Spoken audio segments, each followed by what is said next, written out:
میں سمجھتا ہوں کہ یہ جو آج آڈیو لیک آئی ہے یہ کوئی اچنبے کی بات نہیں ہے. آپ کو یاد ہوگا پچھلا دھرنا کہ انہوں نے عصمت جنیجو پہ کس طرح سے جو ایس ایس پی اسلام آباد سے تشدد کیا تھا، اور پھر پورے یہ ریڈ زون کی سرکاری عمارتوں میں داخل ہو گئے تھے، اور جو پھر وہاں پہ انہوں نے غدر مچایا تھا اس کے ویژلز آج بھی گورنمنٹ کو چلانے چاہیے.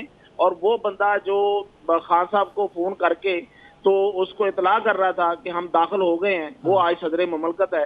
تو میں سمجھتا ہوں کہ ان لوگوں پہ بالکل یقین کرنے کی کوئی وجہ نہیں ہے، کیونکہ یہ انتشار پھیلائیں گے اور انتشار پھیلانا ہی ان کا اصل مقصد ہے. ان کو پتہ ہے کہ گورنمنٹ سے نہ یہ انتخابات لینے جا رہے ہیں اور نہ ہی یہ کچھ اور ان کا مطالبہ ہے. یہ صرف اور صرف اداروں کو دیوار کے ساتھ لگانا چاہتے ہیں، اور ان کو دیوار کے ساتھ لگا کے یہ چاہتے ہیں کہ ان کے ساتھ سودے بازی کی جائے، اور ان کو تسلیم خواہ عمران نیازی یہ چاہتے ہیں کہ ان کو تسلیم کر لیا جائے، ان کو مان لیا جائے، ان کے ساتھ سودے بازی کی جائے، اور یہ اس کے لیے کوئی بھی حربہ استعمال کریں گے. یہ وائلنس یہ دیکھیں یہ کتنا بلیٹنٹ ہے جو آج رانا ثناء اللہ نے جو سامنے لے کے آئے ہیں، اور جو بندے کی کال پکڑی گئی ہے. میرا تو مطالبہ ہے کہ وفاقی حکومت فوری طور پہ اس کو علی امین گنڈا پور کو گرفتار کرے.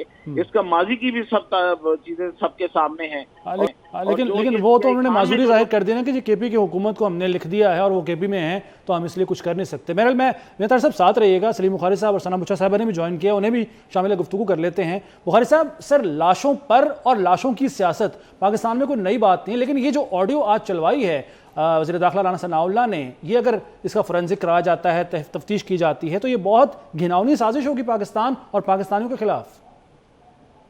بہت شکریہ آپ کا. آپ نے بالکل ایک اہم بات یہ کہی ہے کہ لاشوں کی سیاست تو پہلے بھی پاکستان میں ہوتی رہی ہے، لیکن یہ جو ہے یہ ایک نیا سلسلہ شروع ہونے جا رہا ہے. میں آپ کو ایک بات بتاؤں کہ جو لاشوں کی سیاست پہلے ہوئی تھی اس نے بھی ملک کو بڑی حد تک تباہ کیا تھا، اور اب جس قسم کی سازش اور جس قسم کی پلاننگ یہ کر رہے ہیں یہ تو پاکستان کی سٹیٹ کو چیلنج کر رہے ہیں، اس کے وجود کے لیے بہت بڑا خطرہ ہے. آپ نے دیکھ لیا کس طرح سے ایک ہی قوت ہے جو پاکستان کی ٹیریٹوریل انٹیگریٹی کی ضامن ہے، جو پاکستان کے آئیڈیولوجیکل فرنٹیئر کی ضامن ہے، فوج. اس کے ساتھ مخاصمت کا لیول کیا ہے کہ D G I S I اور D G I S P R کو آ کے پریس کانفرنس کر کے بتانا پڑا کہ یہ پی ٹی آئی جو ہے یہ کیا کر رہی ہے، اس کی لیڈرشپ کیا کر رہی ہے، کتنی منافقت ہے ان کے بیانات میں، کتنی منافقت ہے ان کے کردار میں، رات کو چھپ چھپ کے ملتے صبح گالیاں دیتے ہیں. یہ سب کچھ ہمارے سامنے ہے. تو یہ ایک ایسے شخص کی ذہنی کیفیت کا غماس ہے کہ جو سمجھتا ہے کہ اگر اقتدار میرے پاس نہیں ہے تو نہ ریاست کو رہنا چاہیے، نہ ملک کو رہنا چاہیے، نہ کسی سیاسی جماعت کو رہنا چاہیے.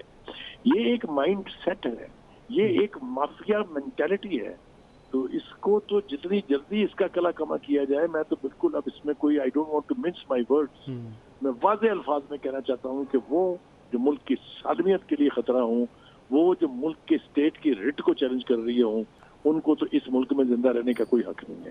ان کے خلاف ایکشن فی الفور ہونا چاہیے، اور ایسا ہونا چاہیے کہ آنے والے وقت میں پھر کوئی بڑی امپورٹنٹ بات کی بخاری صاحب آپ نے، فی الفور ایکشن ہونا چاہیے. اسی پوائنٹ پر ثنا بچہ صاحب سے بھی سوال کرتے ہیں. ثنا بچہ صاحبہ، میاں طاہر صاحب نے بھی یہی بات کی اور بخاری صاحب بھی یہی کہہ رہے ہیں کہ فی الفور ایکشن ہونا چاہیے، فورینزک ہونا چاہیے، اور یہ چیلنج بھی کیا ہے خود رانا ثناء اللہ نے کہ آپ فورینزک کرا لیں. اگر یہ جھوٹ ثابت ہو تو ہم ذمہ دار ہیں، لیکن یہ بات آڈیو بالکل حقیقت ہے، یہ انہوں نے چیلنج بھی کیا ہے. کیا آپ کے خیال میں اب کارروائی ہونی چاہیے؟ دیکھیں، آڈیو میں ایسی کوئی بات نہیں ہے جو کہ ہم پریڈکٹ نہیں کر رہے ہوتے. عمران خان صاحب پیسفل مارچ تو کرنے نہیں آئے ہیں، اور پیسفل مارچ میں ان کو کچھ ٹھیک بھی نہیں ہوگا. انہوں نے کوئی بھی جو ان کا رویہ ہے کہیں سے بھی پرامن تو کہیں سے بھی نہیں دکھتا. تو ظاہر ہے کہ وہ مقاصد اچیو کرنا چاہتے ہیں، اور گنڈا پور صاحب کی جو وائلنٹ نیچر ہے وہ ہمارے سامنے ہے. جس طرح انہوں نے یونیورسٹی کو بند کروایا، جس طرح سے ان کی یونیورسٹی کے چانسلر کو دھمکایا، مطلب ان کی ایک عادت میں ہے. تو انہوں نے کہا کہ ہم تیار ہیں، کچھ حملہ بھی کر لیں گے، سب تیار ہیں.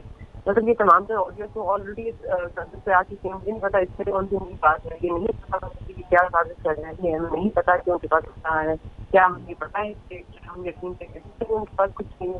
تو یہاں پہ پرامن احتجاج کرنے آ رہے ہیں.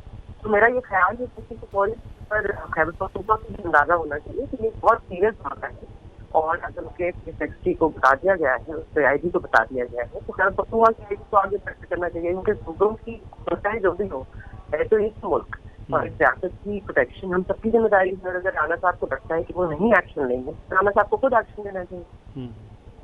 لیکن آپ کو لگتا ہے میم کہ تقریباً 8 سال پہلے، چلے بہرحال اس پر مزید بھی بات آپ سے کرتے رہیں گے، ثنا بچہ صاحبہ، سلیم بخاری صاحب، میاں طاہر صاحب اور ہمارے نمائندے اویس کیانی، آپ سب کا بہت بہت شکریہ.